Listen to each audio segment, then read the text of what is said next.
I actually want to be the best to ever play this game. And I think I have a pretty good chance to do that. You are Locked On Fantasy Basketball, your daily podcast on fantasy basketball. Part of the Locked On Podcast Network, your team every day.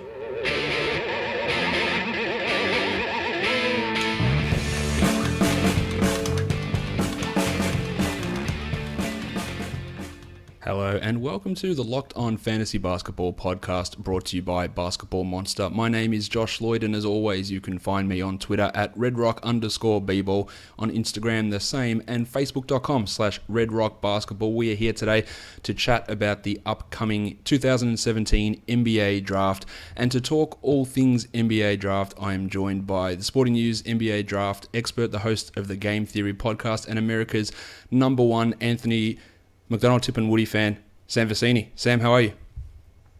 I can't emphasize enough how much I am so happy that you put that last part of the intro in, because Anthony McDonald Tip and Woody is, if not my favorite athlete in the world right now, he's easily in the top 5. Like, he's just so much fun to watch play football that, you know, I cannot emphasize enough that it just makes me happy that you put that in. So for the 90% of people who have no idea what we're talking about, just a brief overview of who Anthony McDonald Tip and Woody is. Yeah, so Anthony McDonald Tip and Woody is this, what is he? He's got to be like 5'9", 5'8". Yeah, there's no way he's 6 foot.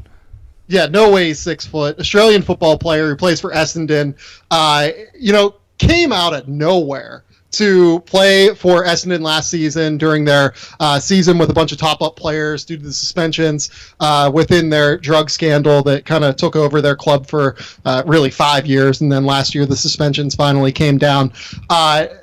Was maybe the biggest surprise that I can, I've been watching football for 4 years now, 3 years, however long I've been dating my girlfriend. And I can't remember being more surprised by a player.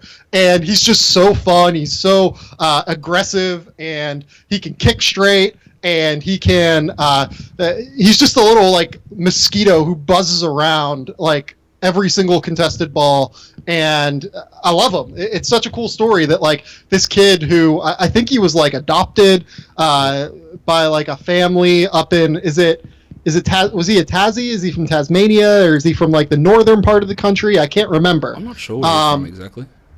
Yeah, but like amazing. Like LeBron always talks about like I shouldn't even be here. Like, there's no way that this dude should be here, and here he is, and he is a baller, and, like, 23 years old. Like, wouldn't be crazy to me if he ended up making, like, an all-Australian team someday.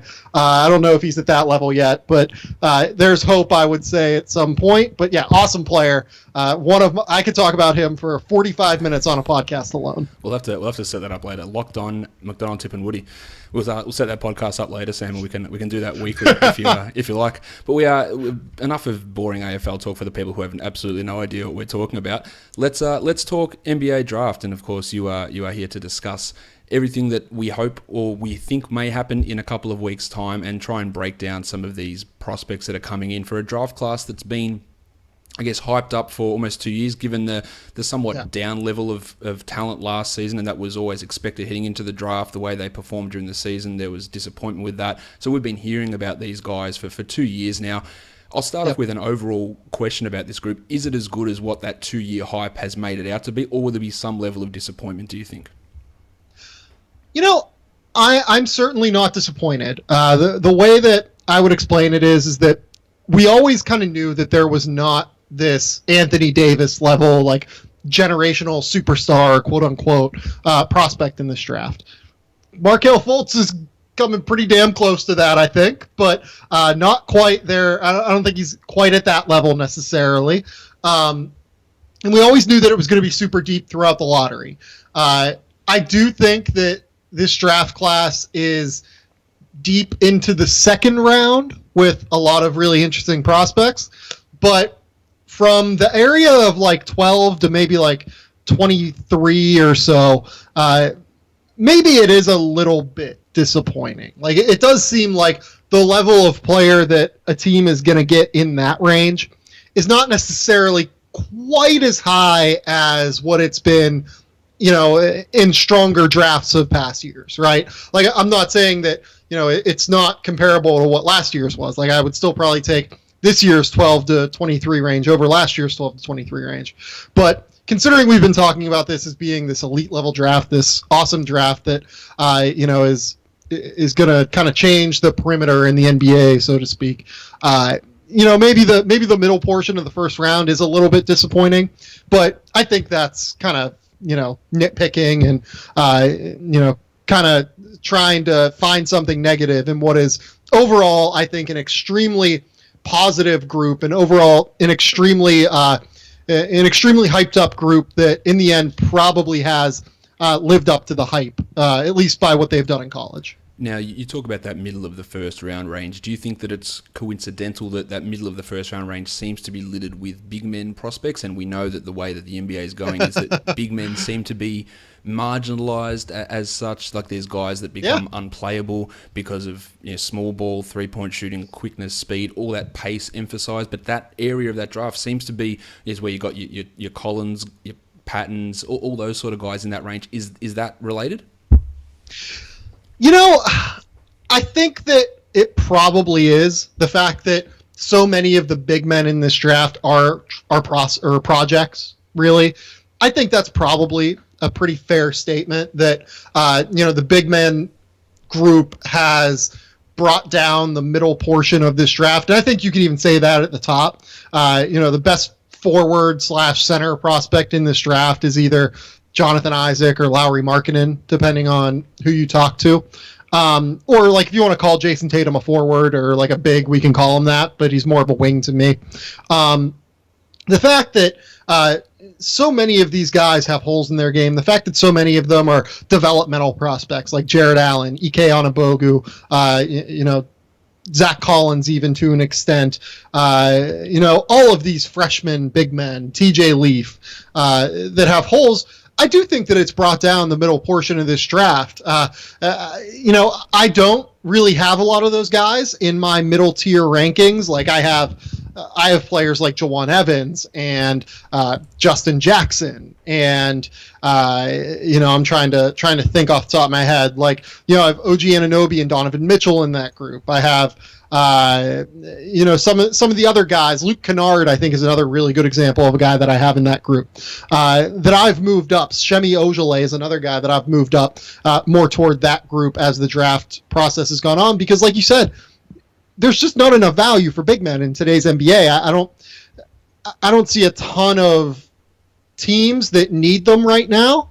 It's by far the most positionally dense position in the NBA, whereas wing is definitely the most positionally scarce position in the NBA. Every team is looking for them. Not enough teams have them. So whenever you look at a draft that has 14, 15, 16 big men in the range from, where I have Jarrett Allen at 14 on my board, all the way down to where I have Ivan Rabb at 42 on my board, and that is probably an understatement. I probably have like 20 of those guys there. It's hard to find a spot for all of them, and it makes me think that a lot of those guys are going to fall down draft boards come draft night, and everyone's going to say, "Oh, this is a shocking fall. This is a surprising moment in the NBA draft." But if you really look at the NBA today and you look at the way the game is played, I don't know what to do, with a guy like Bam Adebayo, and I don't know what to do with a guy like, Ike Onigbo, unless they become these hyper elite defensive players, and that's within the realm of possibility. But I don't, it's not a sure thing either, and it gets really tricky to project them otherwise. Now, I don't want to harp on this point too much, but I've mentioned it a couple of times that everyone says this draft is so deep, and I've pushed back on it a little bit, and part of that reason is just because of this massive group of big men in that range, and the chances of those guys not being able to find a consistent role in the NBA is higher to me than, say, like last year when Deonte Murray goes at pick 28 and all those wings like Pat McCaw, Malcolm Brogdon, Paul Zips are in that 30 to 40 range. Those guys, as you said, wings, you need wings. But when they're big men, there is just so many around. And I know that people are talking about how hard it is to trade big men in the NBA now because there's just no one that needs them. So that group there, they all might get drafted in that range you said between 14 and 40, 20 guys, but the big chunk of them may not even develop into regular rotation players. Yeah, I think that's 100% right. What I will say is that, I think you could probably say the same thing about some of the wings in this draft, right? Like, we don't know for sure that someone like a Terrence Ferguson is an NBA player. We don't know for sure, like with a guy like Derek White at Colorado, who I really like and have as a first-round grade. We do only have 1 year of sample size on him. He was a low-level prospect in high school who had to go Division II for a few years. He shot up to 6'6", and now we only have like 1 year of sample on him at Division I, and he's 23 years old. So, like, hey, I'm not going to sit here and tell you, like, I'm certain that this guy's an NBA player, but I like the skill set. I like his fit in the NBA, and I like the idea of the fact that there's this much positional scarcity at the 1, 2, 3, and even to a somewhat smaller extent, the 4 position in the NBA. So I rate that guy more highly than I rate someone like, DJ Wilson at Michigan, who, yeah, he's a 6'10" kid with a 7'2" wingspan that can shoot, but we don't necessarily know that he can shoot from the NBA line yet. He isn't a great lateral athlete when he has the ball in his hands. He can't really attack closeouts yet. He also only has 1 year of sample and is 21 years old, going to be 22 in his rookie year of the NBA. So, I mean, it's tricky for me to kind of parse on where each NBA team has each of these guys because, it's a very tricky process to kind of fight through at the moment. Yeah, I can totally understand it. Let's get back to the top of the draft now. You mentioned already about Fulton and how he compares with past elite prospects like Davis. But how about Lonzo Ball? We hear the talk of him going to the Lakers. It's pretty much a lock-in at number 2. Now, you look at your mock draft over on the Sporting News and you have Jason Tatum there, and that's based on what you would do in that position rather than what you think the GMs would do. And I really like that approach to mock drafts, by the way, not just saying that because you're on here, just what you would do in that position, not what you think would do by trying to read what another GM would think or what you've heard as whispers, but this is what I would do. So you've got Jason Tatum at number 2 over Lonzo. So obviously you've got a level of doubt there with Ball as opposed to what I guess the vast majority of people think. What are your concerns with, and how confident are you that he can be this player that some people are hyping him up to become? So yeah, Lonzo being out here in Los Angeles, I've gotten to meet him. He's a great kid. Gotten to meet LeVar, who a lot of people have concerns about, obviously. Gotten to meet, like, the trainer, gotten to meet all of these people connected to Lonzo, and gotten to see him up close and personal, probably 15 times this year. And that's before we even get into how many times I saw him, out here in high school basketball, in the AAU circuit, like anything like that. So I have a pretty strong familiarity with him. 6'6" point guard, 6'8", 6'9" wingspan, something like that. Really is an elite level passer, to be sure. Not a guy that pounds the ball, which is, I think, refreshing in a way. I mean, we see a lot of the elite level point guards around the NBA, Russell Westbrook, James Harden, guys like that. They do rely on getting their own offense and creating offense for their teammates by pounding the ball and dribbling the ball like crazy. It's kind of cool to me that Lonzo Ball, I think, fits in a wide variety of situations because of how strangely non-ball dominant he is as a point guard. I think that because he has the positional size to play the 2, because, he has the shooting ability to, hit shots from out to 30 feet, that there's a pretty decent likelihood that you could play 2 point guard systems with him, and I love the ability to play 2 point guard systems. I think that getting more ball handling on the floor, getting more skill and creation ability on the floor is a really big plus and a really big bonus for NBA teams. I agree with that completely about those 2 point guards thing as well. I think that a lot of teams should push towards that because it mixes things up as well. The defense doesn't necessarily know where it's coming from. Well, it's really hard though to do that because you need one of your point guards to have to be 6'4" at least, 6'4" with a 6'9" wingspan, or 6'5", 6'6", right? It's hard to find those kind of players that have point guard skills. So I think Lonzo can give a team a very distinct competitive advantage by being that big and being that skilled. So where do my concerns come up? I don't think that he is a great lateral athlete. I think that he has very stiff hips. I don't think he has a whole lot of shake to his game. I don't think he has a whole lot of burst off the dribble first step-wise.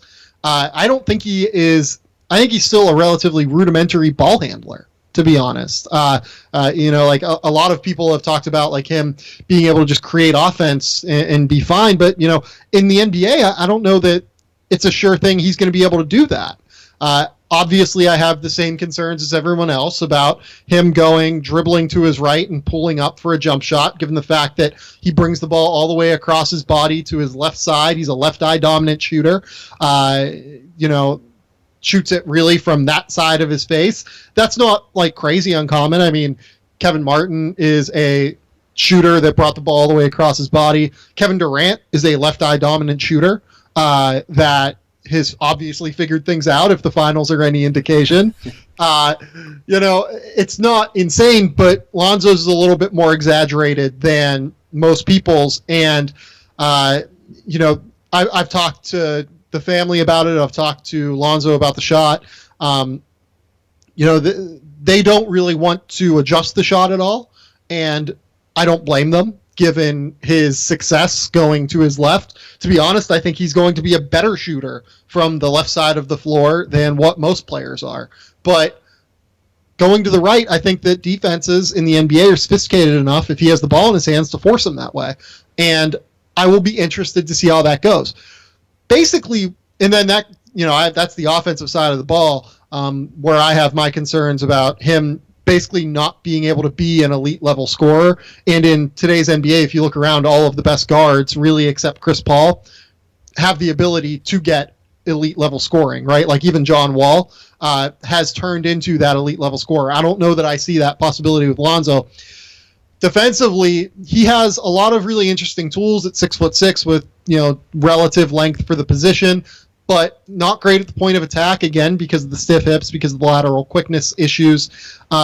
Really good, though, at defending bigger players, so he's going to be switchable.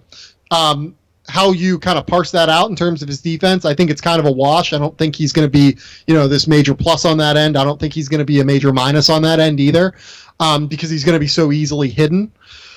So whenever you're kind of adding all of those things together, right, I see more downside with him than I see from other high-level prospects, I guess. And that's why I have him at number 4 overall on my board right now. I have Jason Tatum and Josh Jackson ahead of him.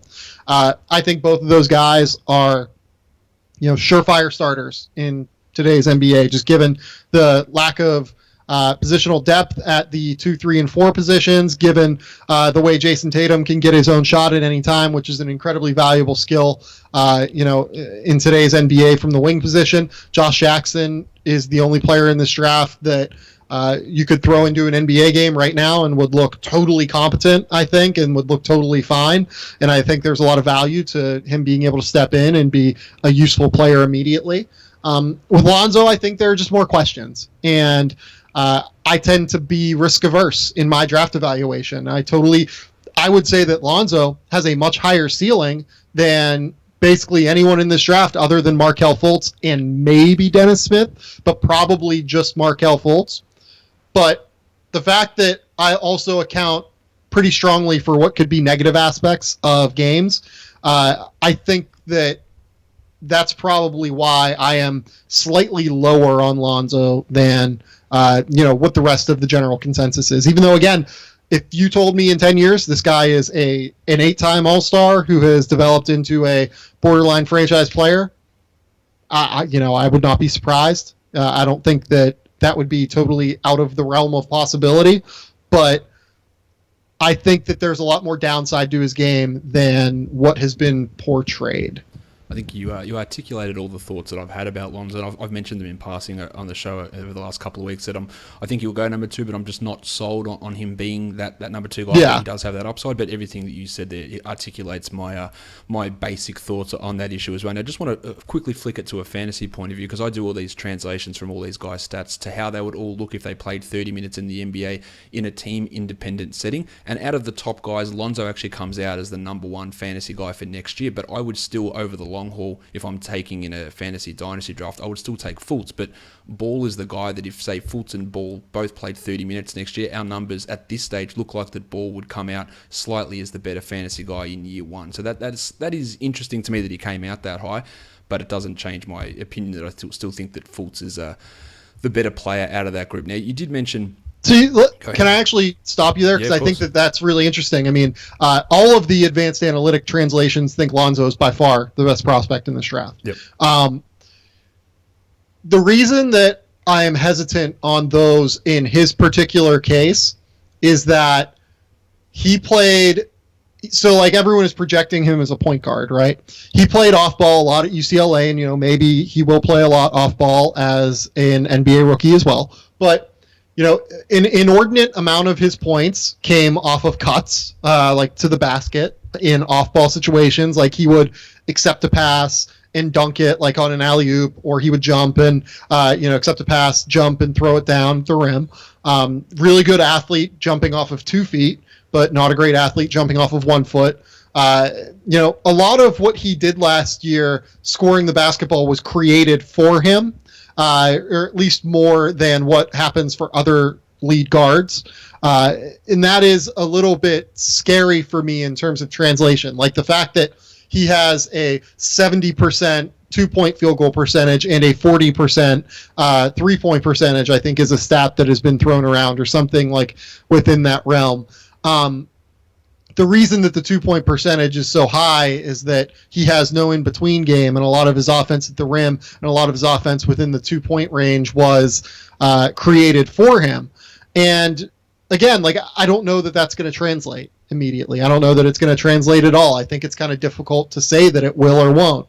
But again, it creates more concern and creates more questions of translation. And I'm not entirely sure what to make of that.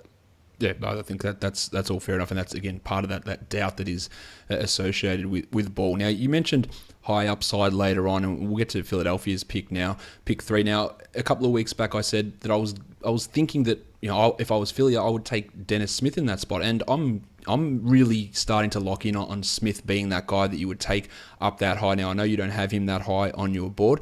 Am I crazy with thinking that Philly and picking Smith at that spot would be a decent option for them? So yeah, I have Dennis Smith at number 7 on my board. I think a lot of that has to do with potential downside. Upside with Smith is that you get a all-star level starting point guard. If you look at the numbers, they were all tremendous. He did it relatively efficiently in a really shitty situation. With Smith, the worries are that they're more long-term than they are short-term, to be honest. Will his body hold up? Doesn't have like a super great frame.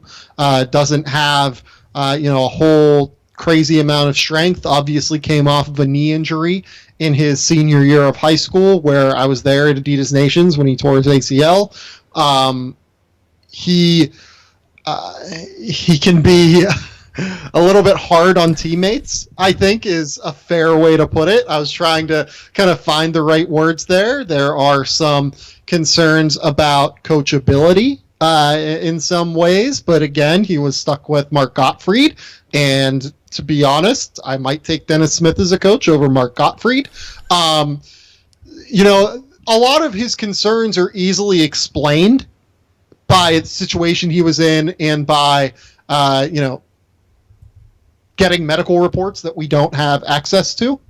But ultimately, with Smith, you're either a believer in the upside or you're not. The upside is that he is maybe the best athlete in the draft, or at least in terms of the way he applies that athleticism to the basketball floor. He can shoot the basketball. He can score at all three levels. He's a good passer, very productive in terms of rebounding. If you're talking about from a purely fantasy perspective and trying to get the most value out of a player that you can over the next 4 years, I would probably take Dennis Smith number 3 in this draft. Maybe number 4 behind Jason Tatum, but I would definitely take Dennis Smith over everyone but Markelle Fultz and probably Lonzo, and then it would be a toss-up between Jason Tatum and him. But I would probably take him 3rd over Tatum, to be honest. It would depend on situation, though. The reason that I say that is that, like I said, he's so polished in the pick and roll. Like, he's incredibly productive already. The athleticism is immediately going to translate. The bulldog-ish nature that he plays with, he's going to be aggressive. He is going to try and get his own when he is on the floor. So I would not have a crazy amount of pushback to you saying that you would take Dennis Smith number 3 in a fantasy draft. Number 3 to the 76ers. Yeah, I think that that's totally possible. I would very much consider that. Man, that's tough. See, I think the ultimate situation for the Sixers is if they could trade back, get something, and take Malik Monk. Because if they're married to this idea of Ben Simmons playing point guard and being like a lead ball handler, I think they want a guy who can shoot the basketball, who can play off the ball, and who can just kind of fit in terms of the way that their usage is going to be, with both Joel Embiid and Ben Simmons taking up as much as humanly possible. You get one of the best scorers in this draft in Malik Monk, and I think that's the smart move. Monk is obviously a reach at number 3. Dennis Smith also maybe a reach at number 3, given some of the potential downsides that I just pointed out. They're in a really bad spot. Yeah. Ultimately, I think they should probably just take the best guard on their board. If they think that's Dennis Smith, they should take Dennis Smith. If they don't, they should take the other guy. But the reason that I say they should take the best guard is that, so everyone points to the fact that they have the 2018 Lakers pick, they have the 2018 pick that is their own. I'm glad you're going in this direction, actually, because I was going to bring this up. Yeah, and then in 2019, they probably have their own pick. But, I do quite a bit of scouting, of the high school levels, and the 2018 NBA draft class has Trayvon Duval and has Colin Sexton. Not really a ton of one and done depth behind those guys, and to be honest, I would rank both of those guys below all of the 4 elite American guards in this draft class. The 2019 class is even worse than that in terms of point guards right now. I don't really, see one that sticks out. Like, the best that I have seen so far is probably one of Darius Garland or Trey Jones in the 2018 high school recruiting class. Neither of them really stand out to me as, potential one and done, superstar level players like these guys can be. So this is their chance to get an elite level guard, in my opinion. I would take that elite level guard and not look back.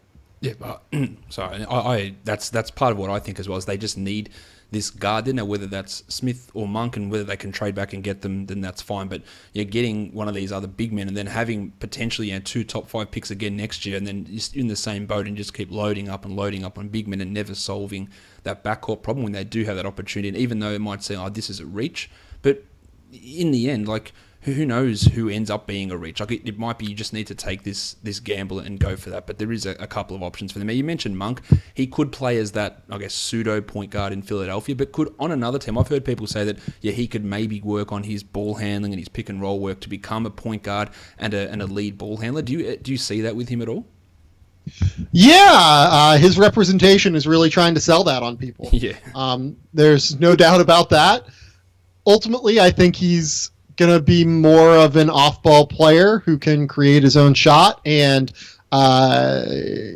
knock down shots from the outside. And if you told me he averaged like 20 points a game as a scorer, I wouldn't be surprised. But, I don't really see him as a point guard unless you're talking about playing him next to a LeBron James, a Giannis Antetokounmpo, a Ben Simmons. Like, a big lead ball handler essentially, or even like a James Harden, maybe you could play him next to, although that would just be a disaster defensive backcourt.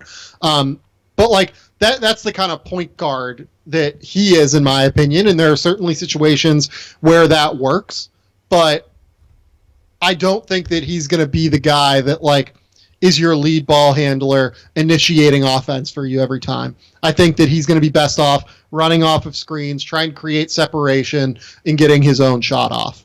Do you think that some of this discussion of maybe Monk becoming a point guard is based on his height and he's being spawned, they're sort of wishing him into that position, and also the fact that the Blue Arrow Jamal Murray was able to do that same thing and come out of Kentucky as this scoring guard and then transition, and him coming out saying, I'm a point guard, and everyone going, yeah, all right, mate, you're not a point guard, and then him coming and playing point guard and looking good in the NBA. Do you think that's got a portion behind these people pushing Monk to be a point guard just because of the doubts we had on Murray doing it last year, and that proving to be something that, yeah, he was able to do? Yeah, there have certainly been a lot of Kentucky players who have shown additional ancillary skills that have come to the NBA and been successful at doing, some of the things that they didn't necessarily show at Kentucky. I personally am still highly skeptical on Jamal Murray playing point guard in the NBA long term. I don't really see it as reaching his full potential. I am still, skeptical of a lot of those players that a lot of people look at and say that guy could be a point guard. I think there are way too many other examples of people trying to pigeonhole other players that are better off the ball into the point guard position and saying that, oh, they're point guards, we're going to try and play them at point guard, and it not working out. Like you can look at Zach LaVine and Jimmer Fredette and all of these other players that people tried to make point guards that ultimately just flat out aren't point guards. And I think there's just a place for Malik Monk getting buckets in the NBA, and that's going to be his best spot, and I would continue to utilize him in that manner. Let's talk about some international guys. To me, the class seems a little bit weaker than some of the past players that we've had across. Apart from, it sucks. Apart from Frank Ntilikina, he's probably the only guy that's played in Europe who's going to be this top 10 player. Almost no doubt that he's the only guy who's got a chance to be a top 10 guy. And we've had. I mean, we could also throw Lauri Markkanen in there. Yep. Like he was ultimately, trained and. Brought up in Finland and in Europe and everything. So we could call him a member of this European class, but, he's not necessarily an international player by the NBA's definition of it. Yeah, so we still don't have the same level of guys, I guess. Like there's no Porzingis coming across. There's no one in that sort of a level. But we've had late European guys prove to be excellent players. Nikola Jokic is obviously the number one example of that currently in the game. But Ivica Zubac came across last season and was successful. Juancho Hernan-Gomez was that guy in that middle of the first round last year who looks, he had a promising rookie season. Looks like he can become someone. There's a bunch of these guys. We've got Isaiah Hartenstein. There's Jonathan John, Matthias Lassort. This guy who I can never pronounce his name. You can probably help me. Radonis Kuruc. Rodion. That's the one. Yeah, Crooks, I believe is his name. I think it's Crooks. Yeah, I have, I've watched all that tape on him. I've just never heard the name said off the top of my head. The one that I can give you is Anže Pasečnik, or Anže Pasečnik. I know that's how you say that name. But there are a lot of those guys out there that certainly are project-level NBA players, not necessarily NBA players yet within their skill set. So Kurucs we can start with. I think he might be one of the more interesting ones. Still very much a straight line driver, an interesting fluid athlete that has a little bit of explosiveness at 6'8", but still a very rudimentary skill set. Not a great shooter yet. Has interesting defensive versatility potential, but not quite there yet. He's still 18, 19 years old. There's still a long way to go for him, basically. Pasechnik is a guy that I think he started something like 20 games in the ACB this year, and that's really impressive. But he's being billed as this, guy who can shoot threes and, can really move his feet on the perimeter. And I think that a lot of people are just mostly excited that he can kind of do that stuff a little bit at 7'2" instead of like actually really do it at a high level. You know what I mean? Yep. Like it's the fact that it's almost novel for this guy that is this big to be able to do some of the stuff that, you know, he has shown. But like he took 18 threes in 50 games this year or something like that. Like if you're going to be a stretch five in the NBA, you need to take far more than that. You know, I'm trying to think of some of the other guys like Isaiah Hartenstein, definitely still very much a project, can shoot threes a little bit, can really pass the ball for his size, you know, solid athlete, 7 foot tall, 9'2" standing reach. Still not a good defender though. And, you know, in today's NBA, a lot of people really want centers that can defend their position. Like basically, unless you're Nikola Jokic, you really need to be a high-level defender at center and a high-level rim protector at center in today's NBA. And there's quite a bit of concern about whether or not that can be Hartenstein. Overall, the international class is just, it's not great this year. I think that a lot of people are trying to, you know, find their guy and find the guy that they really like. But, you know, ultimately, none of these guys, in my opinion, are as good as Ivica Zubac was last year and Ante Zizic was last year, when I had both of those guys, I think 13 and 14 on my final big board. You know, none of these guys really compare to those guys, in my opinion, and you know, that's a little bit disappointing. But you know, I'm not going to sit here and tell you I'm like the highest level international basketball expert. Maybe some of these guys will ultimately end up coming to fruition.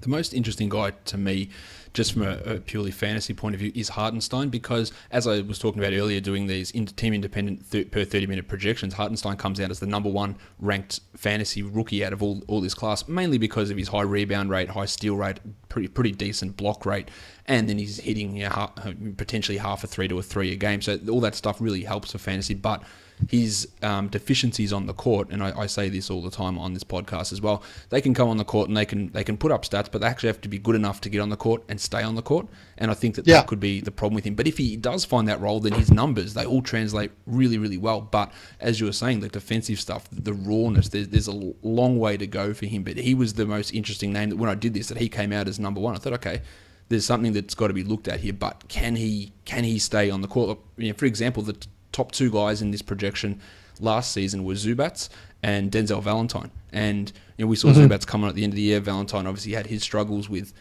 coaching and injury, but it doesn't always mean they're going to be those guys. It's more like if they can find themselves that solid NBA role, then the stats will start to come. And Hartenstein seems to be that guy, but there's so much doubt about whether he can actually find himself a consistent role or a regular role on a team.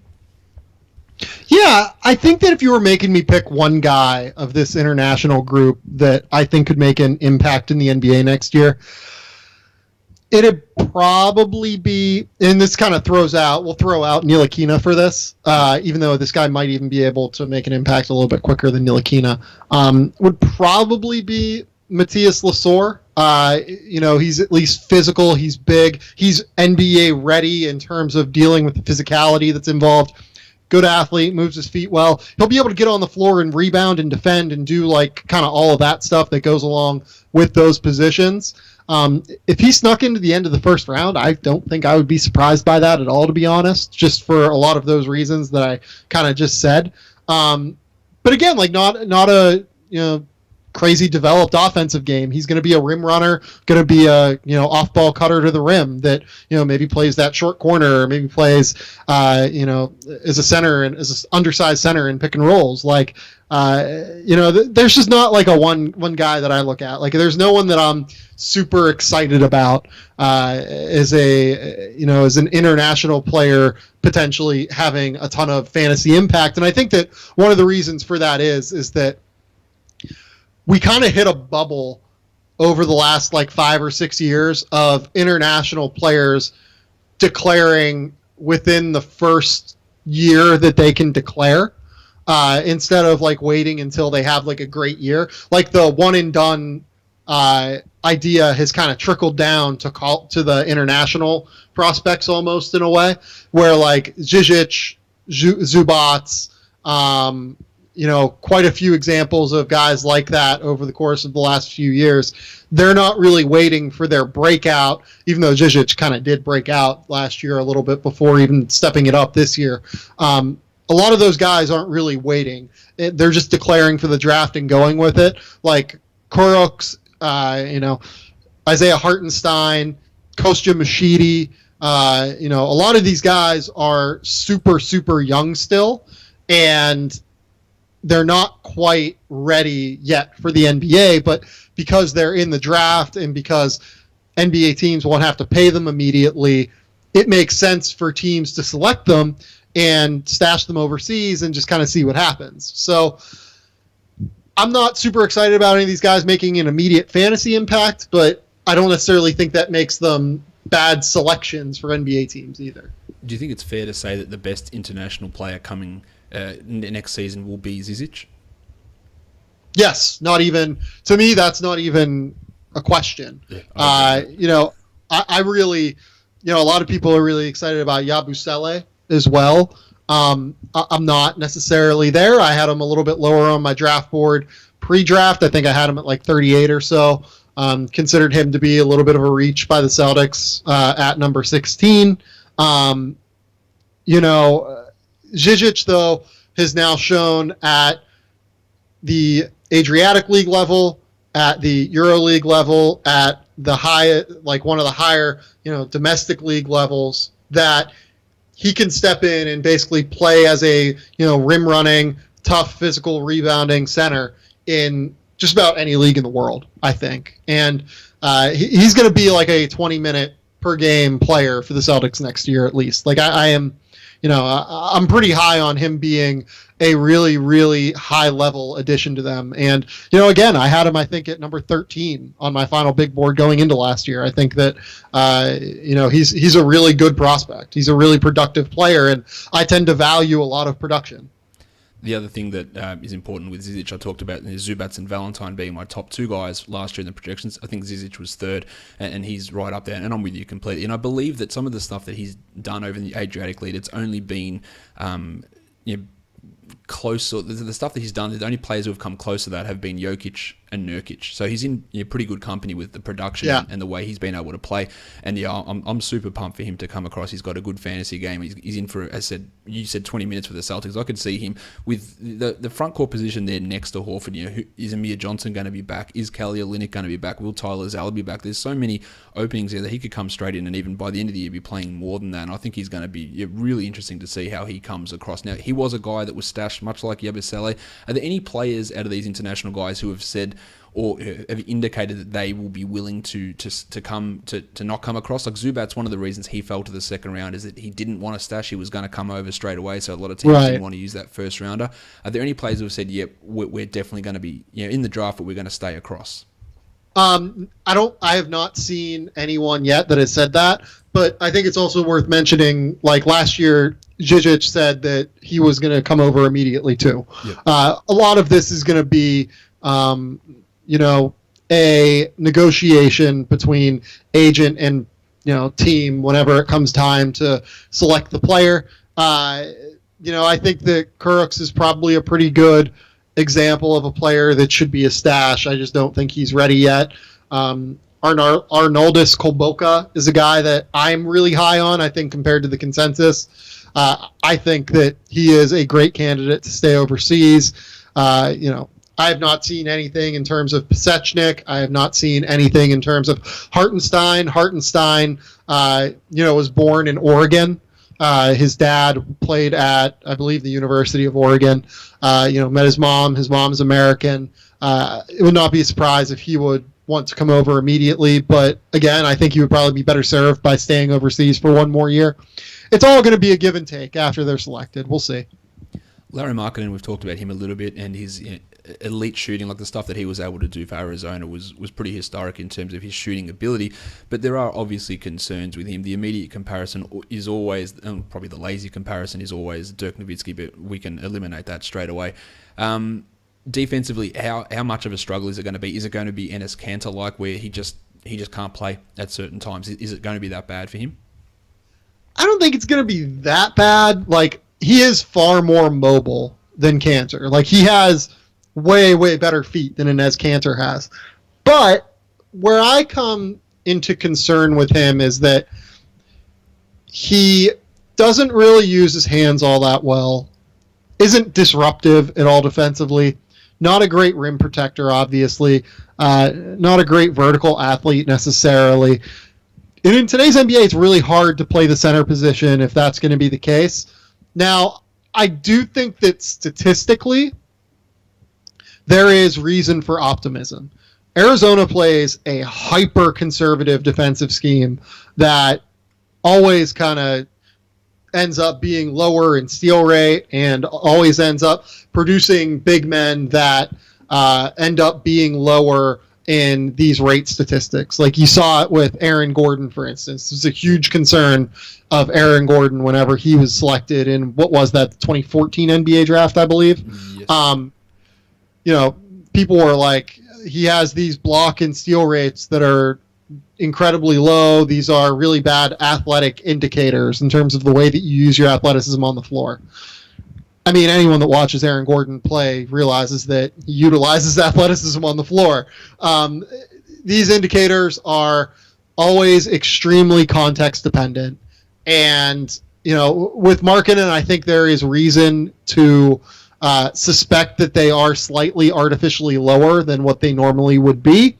Having said that, I'm not going to sit here and say he's going to be a plus defender, but he is a smart defender. He is at least, credibly in the right position at most times, and he's just not a difference maker in any way of the word. And at the center position, you often want that guy to be a difference maker. This is the most important part, I reckon, of the show we're going to get to now, Sam, because last year, if people can remember when you came on the podcast, you were very much in the Malcolm Brogdon camp. You were like, this is the guy for me. He's so impressive. He's going to be able to help NBA teams. And you turned me on to really looking into him.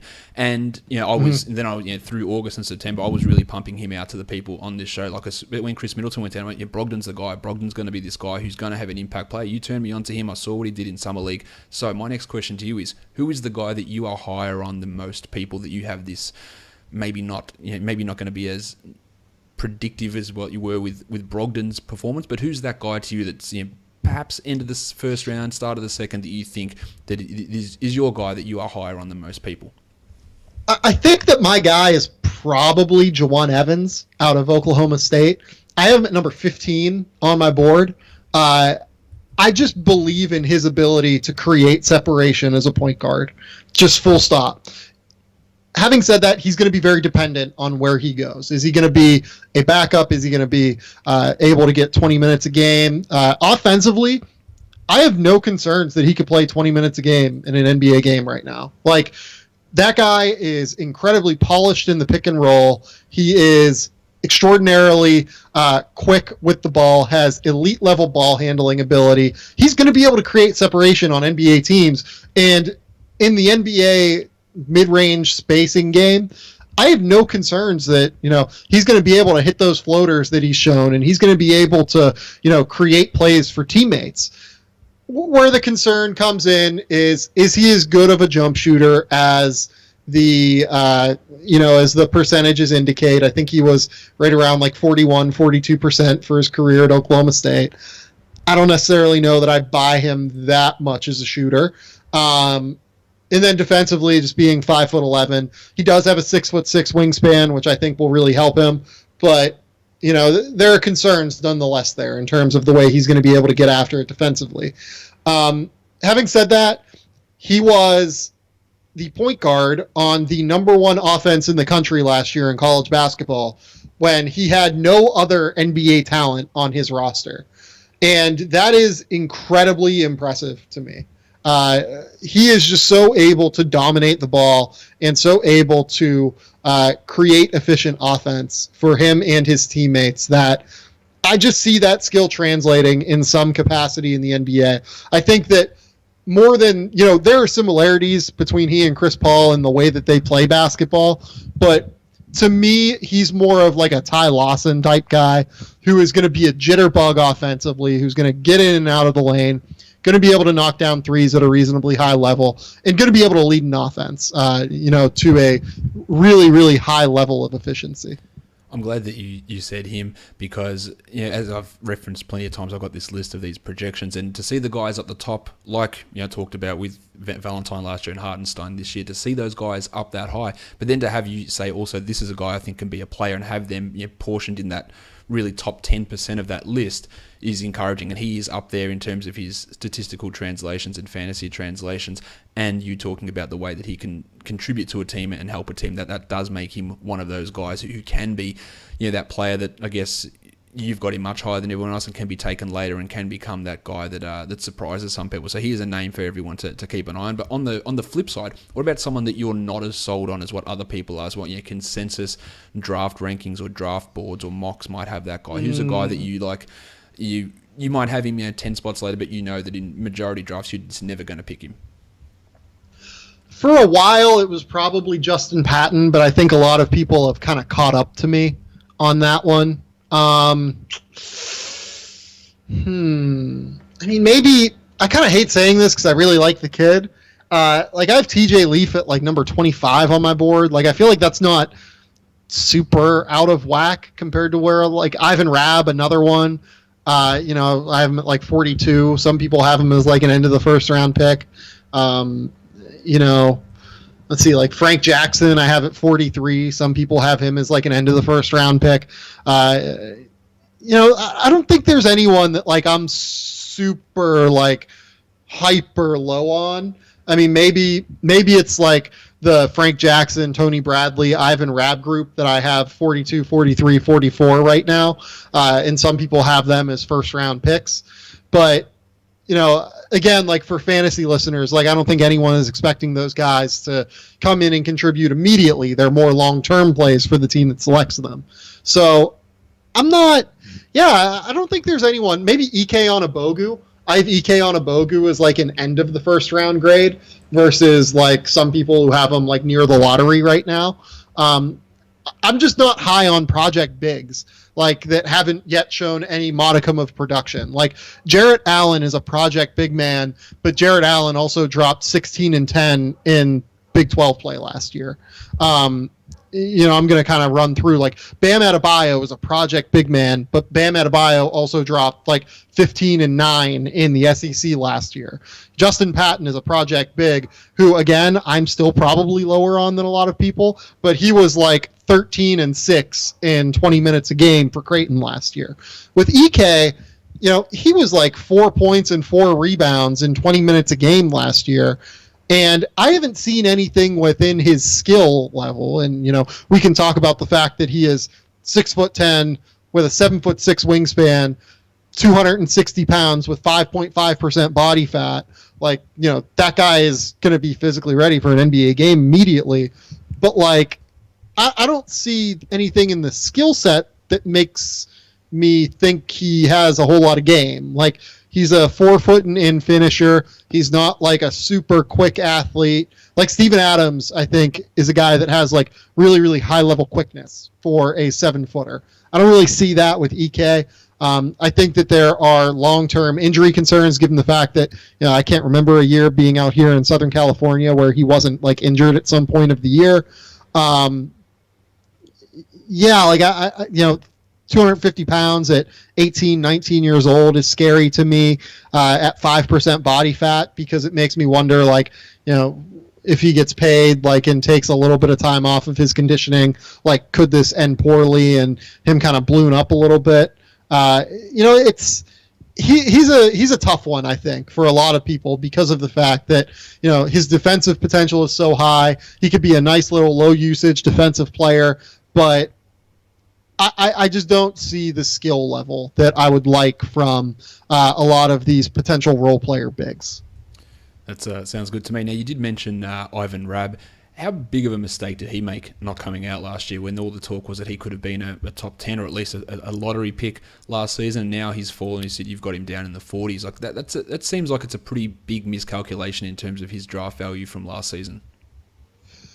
It probably was. I just hesitate always to say this guy made a mistake. This guy, should have declared, should have not declared. I'm not like going to sit here and tell you I'm familiar with Ivan Rabb's life situation, and maybe he really enjoyed being at Cal for 2 years. Some guys just enjoy college and enjoy the atmosphere more than others. In terms of his draft stock, I don't think that anyone would hesitate to say he probably made a mistake, but more goes into these decisions than just draft stock. It's always such a personal decision that I just always hesitate to like blanketly say X player made a mistake by not declaring. I mean, you could say the same thing about Thomas Bryant. Like Thomas Bryant probably would have been a top 25 pick last year and ends up this year at like 40, 45 on my board. But again, I don't know their life situations, and ultimately I root for all of these kids to be successful. So it's really hard for me to say like, oh yeah, like this dude made a terrible mistake. What do we think about Miles Bridges not declaring this season? Yeah, I was really high on Miles Bridges. I think I had him higher than just about anyone else in like the mock draft / big board sphere or whatever. I had him at like number 7 before he decided to pull his name out of the draft. I think that he is a stud. He is going to be the best player in college basketball next season. I hope that he is able to maintain his draft stock from this year to next. Ultimately, I think it's much easier for players like him to maintain that draft stock because they are able to have the ball in their hands a little bit more often. He can create, he can pass, he can play, move off the ball, he can play on the ball. He has a wide versatility of skills, and I think that that plays really, really well in terms of being able to maintain your stock from one year to the other. He's not dependent on other players like Thomas Bryant and Ivan Rabb were this year. Yep, that makes sense. Harry Giles, it's really tough to get a read on him. Obviously, the ACL injuries that he's suffered, the return from them this season at Duke, where he didn't blow anyone away, where he was considered, much like Dennis Smith. Like we were talking about these two guys as perhaps they're the best two guys in this class before the ACL injuries, and now we're seeing both of them slide. Smith a little bit, and Giles way down, just because we have no idea what to expect. Do you have any clarification or any thoughts on what we saw from him at Duke? If there was anything that you said, I can see a glimpse of this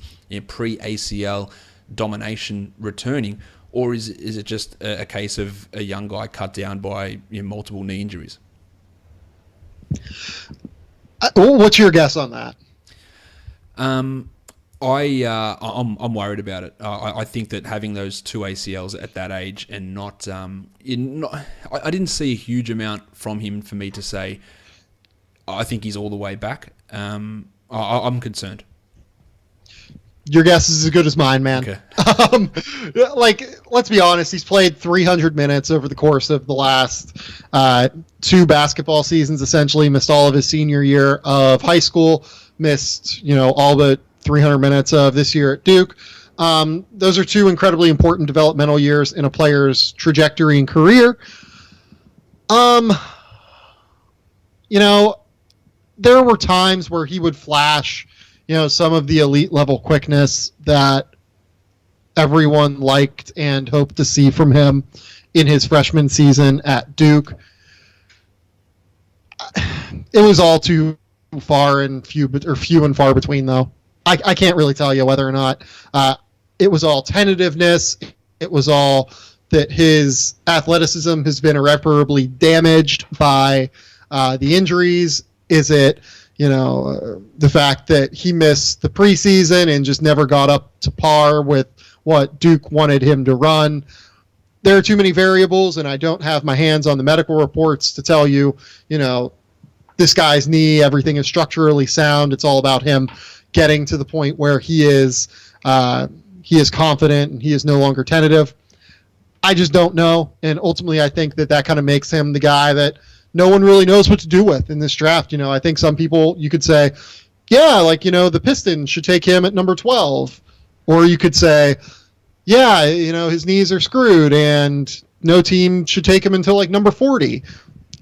I don't know. I don't know the answer to that. I kind of cut the difference there by putting him at like 21. But, your guess is as good as mine, ultimately.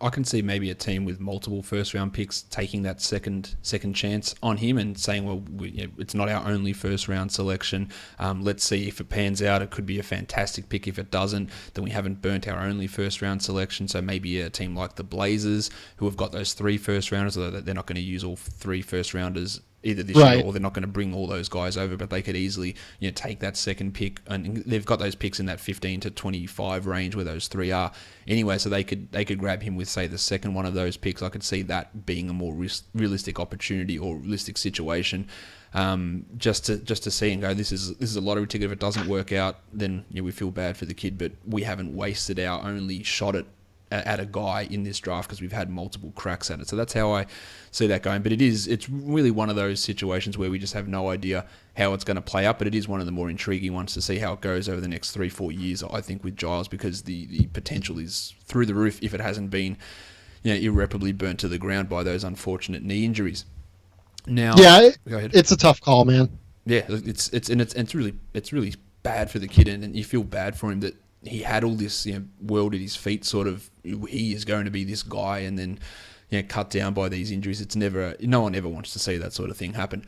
Now, I've referenced these list of these fantasy translation guys, so I want to get your take on some of the guys that came out really high that don't necessarily project to be top 10 picks or top 5 picks in the actual NBA draft, to see whether these guys have actually got an ability to be a part of an NBA rotation and be successful, because if they do get those minutes, then the stats can come. The number one guy I want to talk about here is Jake Wiley. So what's your thoughts on Jake Wiley? Because his numbers translated really well. Yeah, he's an interesting guy. He has a crazy story where, if you want to go read more about Jake Wiley's story, go find the thing that Matt Norlander wrote at CBS. It is insane, the things that this kid has gone through in his life. He's like kind of a 3-4 tweener in the NBA, 6'7", really high level athlete. Had a great Portsmouth Invitational. Again, though, one of those guys that we really only have 1 year of sample because of all of the crazy things that he's gone through in his life. Was the Big Sky Player of the Year this year in a small school at Eastern Washington. He's a guy that I saw a couple times this year and came away impressed, but I wasn't sure how the skill translated to the NBA. I'm not entirely sure he's going to be able to shoot it at the NBA level, and I'm not entirely sure just kind of what he does, I guess. He's a really tough one. I root the best for him because, again, you root for kids like that. But, to me, second-round flyer at best, and, probably more of like an undrafted free agent type. Zach Collins is the next one. Now, he's obviously going to go in the first round, probably in the lottery. His numbers translate exceptionally well. He comes in second in my list behind Hartenstein in terms of just those overall fantasy translations. Is he the guy that's going to get lost in the I am a stereotypical white big man? Or is he able to do a little bit more than that? Can he blossom? Can he find a consistent role? Yeah, he's definitely got a little bit more game than like the stereotypical white big man. Really strong block rates. Knocked down something like 23s this season at Gonzaga. Has decent shot mechanics. Really polished post game. I'm not entirely sure that he's going to be a immediate impact player. He's another guy where obviously we only have 1 year of sample of him in college, but even at the high school level at Bishop Gorman in Las Vegas, he was stuck behind Steven Zimmerman, who now plays for the Orlando Magic, for the first 2 years of his high school career. And then he was stuck behind Chase Jeter, who was a 5-star prospect who went to Duke and now is ultimately transferred, I believe, to Arizona. So really, he only started his senior year of high school and then kind of missed a couple of summers of AAU due to injury. So, I think he's probably going to be a guy that takes a year to really acclimate himself to the high level of NBA play. But in the end, might be worthwhile for a team in that like 10 to 15 range to take a shot on, because he's probably my favorite long-term of those big guys in terms of skill level. Yeah, I agree with that. Let's go to his namesake then, with John Collins, who is another guy who translates really well and is going to go in that range probably a little bit later than Zach Collins. How do you see him panning out in the NBA? Man, I love John Collins. That guy is terrific. interesting in that he was genuinely historically productive this year for his age at Wake Forest. You know, he's the age of a freshman. He's younger than TJ Leaf. He's 1 month older than Zach Collins, younger than Lowry Markkanen, younger than Josh Jackson, like 2 months younger or 2 months older than Lonzo Ball. Like, he's right in their age range. And he, put up numbers that only 2 or 3 freshmen have ever put up in Michael Beasley, Kevin Durant, and Joe Smith. All of those guys are, high-level basketball players in college, were, first-team All-Americans, and here's John Collins, who didn't really get that kind of respect, and I think the reason for it is he going to be playable defensively early in his career? Wake Forest was the worst team defensively to make the NCAA tournament as an at-large team this year, and in large part, that was because of John Collins. It was also because they had, Kostas Mitoglou and, Austin Arians and some of these other guys that weren't like hyper athletic, but John Collins' lack of awareness was a really big role in them having difficulties in the pick and roll defensively. If he can play immediately defensively in the NBA, he's absolutely going to be productive because this kid has a nose for the ball, rebounds the hell out of it, has great touch, has a burgeoning jump shot out to 16 feet. All of those skills are really, really interesting to me. It's just whether or not he can get on the floor early defensively. He had a ludicrous PER of over 36 last season, which is it's nonsensical to have it that high. That is just a stupidly high number. It was 36 in the best conference in college basketball last season too. Yep. Like, that's the even crazier part. He had like a 13-game stretch where he put up at least 20 points and 10 rebounds per game in the ACC. Like, totally outrageous to me that he could do that. But the defensive concerns are why I have him at like number 13 on my board versus number 6 or 7, which is probably around where he would have gone in, the 2009 NBA draft.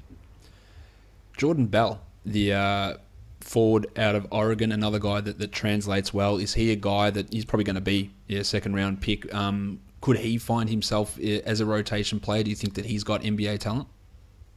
Sneaky shot to go in the first, I think. And the reason that I say that is, to me, there is no more NBA-ready defender in this draft than Jordan Bell. He was the best defensive player in college basketball last season. He is capable of guarding anyone, and I mean this genuinely, 1 through 5. Maybe 1 through 4. We're going to see how it's going to translate at the 5 because he has an 8'8" standing reach and, has hyper-level athleticism and hyper-level defensive instincts. But whenever you're that small, there's obviously a question. Having said that, though, this guy is just a gamer. He plays hard. He has great instincts, and he is an elite level athlete in terms of vertical explosiveness and quickness. He is going to be fine defensively in an NBA game. Like, he could do it right now. Like, I am not unconvinced that he is like one of the 50 best defensive players like in the world. Like, he is that good defensively, and it's just going to be what he does offensively. I don't really know what his role is. He can pass the ball a little bit, but doesn't have a whole lot of skill set other than that. So, we'll see. But, like I said, he makes his name defensively. He knows he makes his name defensively, and he wants to make his name defensively. And those guys are always really interesting to me. This is the next guy is a guy that I'm pretty locked into as being a guy that can go late, that can have decent impact. I want to hear your takes on it, and you can shoot me down as much as you want. But Sindarius Thornwell out of South Carolina, he's a guy that, again, translates pretty well. But I think that he can be a guy that probably never going to be a high-level starter or maybe even ever a starter. But I think he can stick as a rotation guy and be a useful player. What's your thoughts on him? Yeah, the guy that was brought up to me as a comparison for him is KJ McDaniels, without like the crazy high level of athleticism. The reason I say that is that I think a lot of people still have concerns about the set shot, jumper that he has translating to the NBA. He took advantage of a lot of matchups at the 4 last year for South Carolina. It was a really high level defender. Obviously, he can defend, 1 through 3 in the NBA, really no problem. Strong, physical, long, good straight line driver. But there's some concern in terms of translation, given the fact that he often took advantage of bigger players that weren't quite as athletic as he was in college basketball. Got a couple more to go through before I let you go. This one maybe because it's got a little bit of an Australian feel to it, but Jonah Bolden, who was at UCLA, then went across to Europe and had quite a successful season over in Europe, and he projects as a probably early second round guy at this point. You would have seen him, I guess, up closer over at UCLA. What do you make of him, and how much has he improved in that season over in Europe, do you think? Talent has never really been the question with Bolden. You know, you can ask around about Jonah Bolden. I know about that one. Yep. Yeah. You know, I have not spoken to him. I don't know how much he has matured. He had a great year over in the Adriatic League this year. You know, good athlete, not a great athlete, but like a good athlete. 6'10", long arms, mobile. You know, has some shooting ability, but isn't quite there yet, I don't think. You know, do I like him more than like Devin Robinson? Yeah, but I also don't really like Devin Robinson. Like, do I like him more than Kyle Kuzma? Probably not, to be honest. Like, he screams like, you know, mid-level second round pick, stick him in the D League and see what happens with him. You know, once you get him on his own again, and once you you know, are relying on him to reach the most of his potential. Shout out also to his dad, Australian NBA legend Bruce Bolden, who was you know, when I was growing up as a kid watching the Australian League on TV here. Bruce Bolden was one of the stars of the NBL and played for Melbourne or Southeast Melbourne Magic, I believe, and he was a star. So that's Jonah's dad, Bruce. The last guy I want to talk about, Deonte Burton, who again projects fairly well in these numbers. What do you make of him as an NBA prospect? Deonte Burton is one of the most difficult NBA draft prospects to peg that I can remember. I cannot imagine him translating well in your system. No, his numbers come out pretty decent. Like, he's not a top 10 guy, but out of the 100 guys I've got, he's like the 17th highest guy in terms of really what they do. Yeah, I think it's largely because of his high shot blocking rate. Yeah, for his position anyway. Mm-hmm. He's good steal rate, decent rebounder. Yeah, hits some threes. Just does a little bit of everything, but mainly those defensive numbers really bump him up in those rankings. What position do you have him at? Because I don't really know myself. I don't even have him as a position here. I think I've just got a name. I don't actually have him position. I don't know where he sort of fits, and that's why I'm asking, because the numbers look good, but I have no idea how he's going to fit. Yeah, he's like 6'4", 260 pounds, of like pure like wrecking ball athleticism, yeah. Kind of. Yeah, like is he I feel like he's kind of like a small ball 4 in the NBA that might be too small even for today's NBA. Like if he was even remotely efficient offensively, I would be really in on the idea of a team taking a shot on him in the second round. But he's just so wild. His catch and shoot numbers are good, but like, I don't know that like I trust him to kind of stick within that framework of an offense to like just catch and shoot and attack closeouts and take advantage of matchups. I just don't know what to do with him. He's the weirdest college basketball player I can remember, the weirdest NBA draft prospect I can remember. Just a funky player. I always like weirdness. It's always good to see these weird players with I guess out of positional body types or sizes, or doing things that you don't expect them to do, or not being able to do things that they should be able to do. It's always interesting to see how that translates, and Burton is obviously fitting into that area.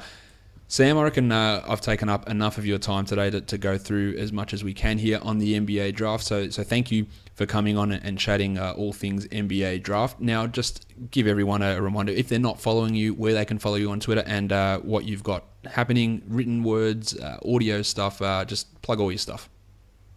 Yeah. When is this podcast going to be released? It's going to be released probably about 2 hours from us recording it right now. So straight away. Sweet. Awesome. So I have a mock draft coming on Thursday. I have, something else coming later in the week in terms of writing.